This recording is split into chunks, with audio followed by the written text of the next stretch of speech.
Bismillahirrahmanirrahim. Assalamualaikum warahmatullahi wabarakatuh. Hari ini adalah pertemuan pertama mata kuliah keuangan negara.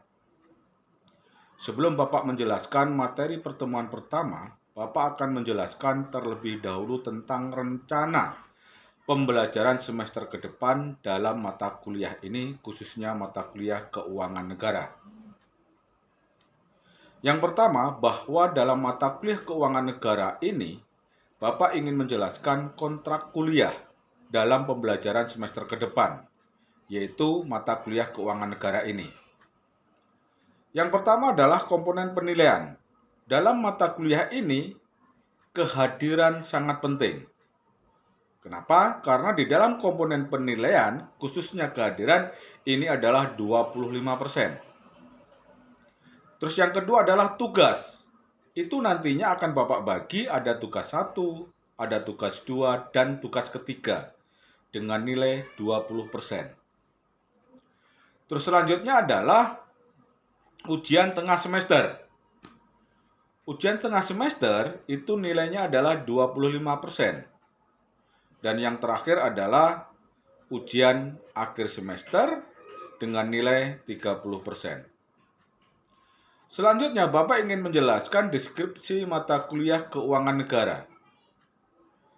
Mata kuliah ini ditujukan bagi mahasiswa program studi ilmu administrasi negara untuk memberikan ilmu dan pengetahuan dan pengalaman dalam mempelajari praktek-praktek pengelolaan keuangan negara, yaitu pengelolaan keuangan negara yang meliputi pengelolaan oleh pemerintah pusat dan pemerintah daerah serta oleh badan-badan usaha milik negara, yang mana sebagai bagian kekayaan negara yang pengelolaannya dipisahkan. Dan dalam mempelajari administrasi keuangan negara ini, di Indonesia khususnya kita berpedoman kepada undang-undang tentang pengelolaan keuangan negara itu sendiri. Melalui mata kuliah ini, mahasiswa diharapkan dapat menjelaskan peranan pemerintah baik pusat maupun daerah dalam perekonomian di Indonesia. Selain daripada itu, mahasiswa memiliki pengalaman dalam menganalisis sumber-sumber penerimaan pemerintah, pengeluaran pemerintah ataupun belanja yang dilakukan oleh pemerintah.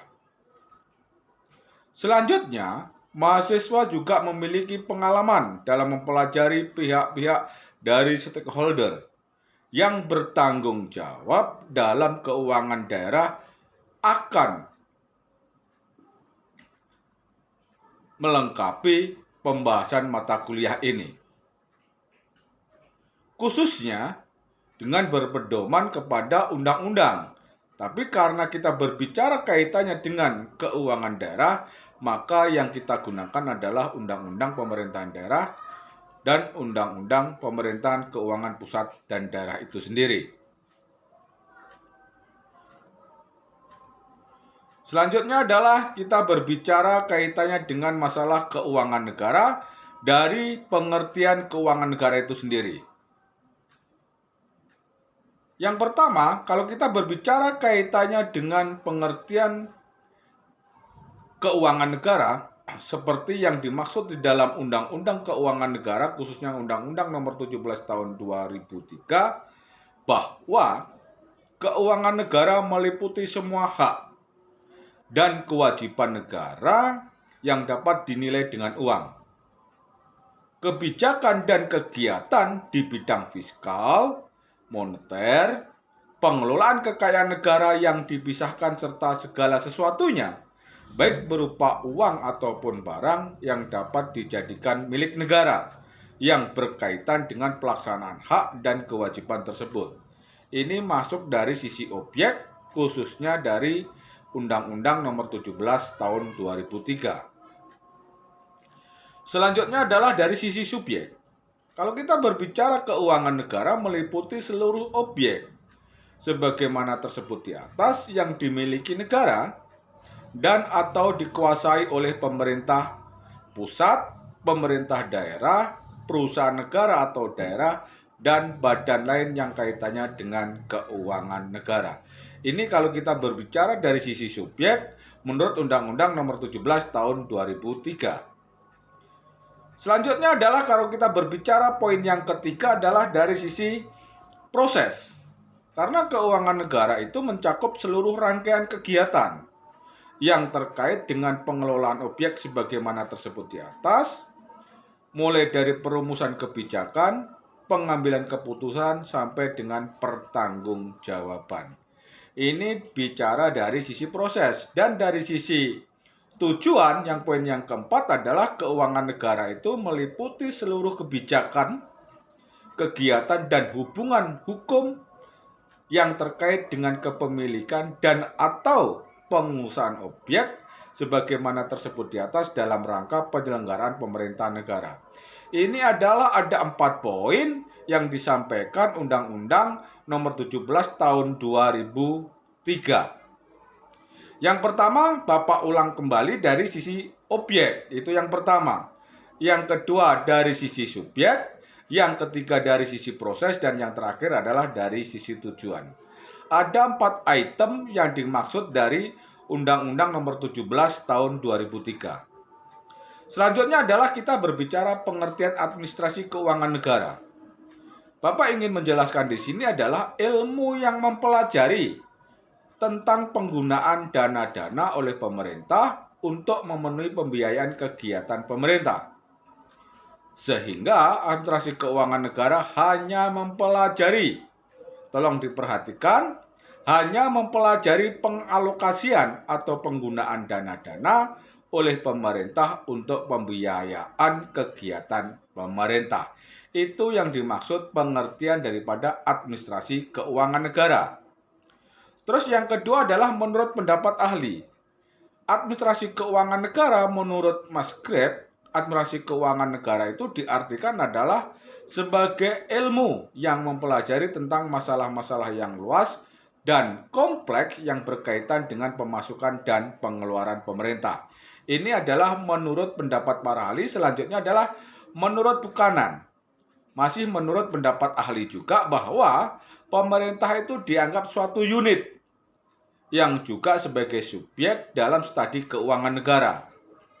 Secara lebih spesifik lagi, keuangan negara adalah mempelajari tentang aktivitas-aktivitas ekonomi pemerintah sebagai unit. Selanjutnya adalah pengertian administrasi negara, masih menurut pendapat para ahli. Di sini adalah menurut Suparmoko.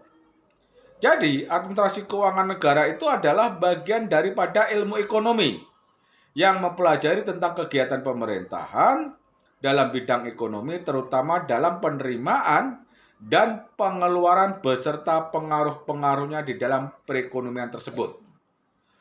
Pengaruh-pengaruh itu terutama terhadap pencapaian tujuan-tujuan kegiatan ekonomi seperti pertumbuhan ekonomi, stabilitas harga, distribusi penghasilan yang lebih merata, peningkatan efisiensi, dan penciptaan kesempatan kerja.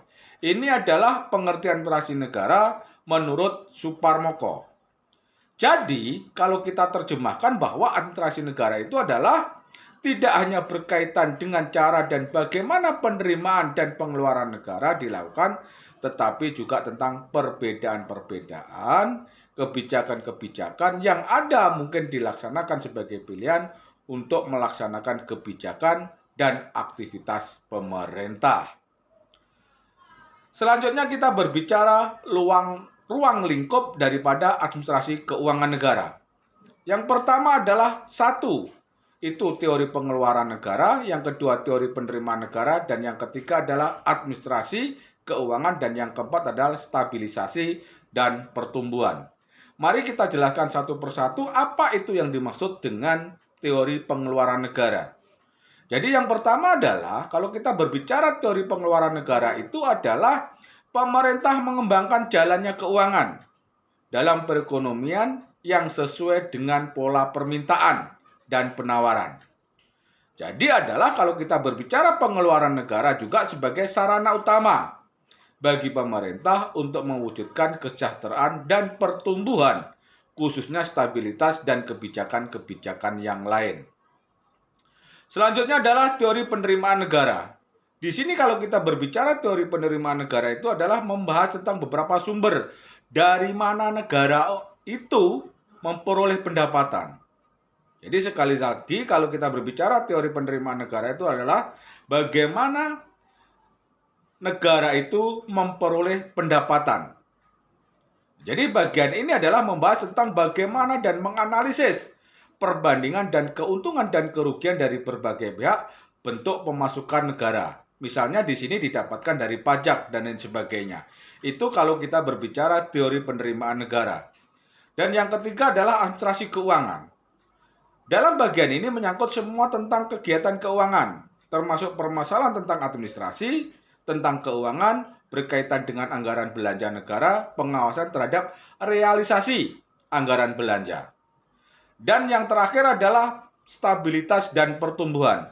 Di sini pembahasannya tentang kebijakan-kebijakan ekonomi dari suatu pemerintah di waktu dalam kondisi tertentu. Ini adalah beberapa hal kalau kita berbicara tentang masalah ruang lingkup administrasi keuangan negara.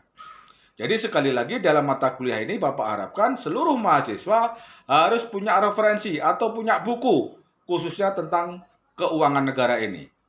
Kenapa saya sarankan harus mahasiswa mencari sebuah buku khususnya dari buku materi kuliah ini khususnya keuangan negara adalah supaya mahasiswa paham betul di mata kuliah keuangan negara ini. Itu harapan Bapak, mungkin itu saja untuk pertemuan hari ini, pertemuan yang pertama ini. Lebih kurang Bapak mohon maaf. Akhir kata, Assalamualaikum warahmatullahi wabarakatuh.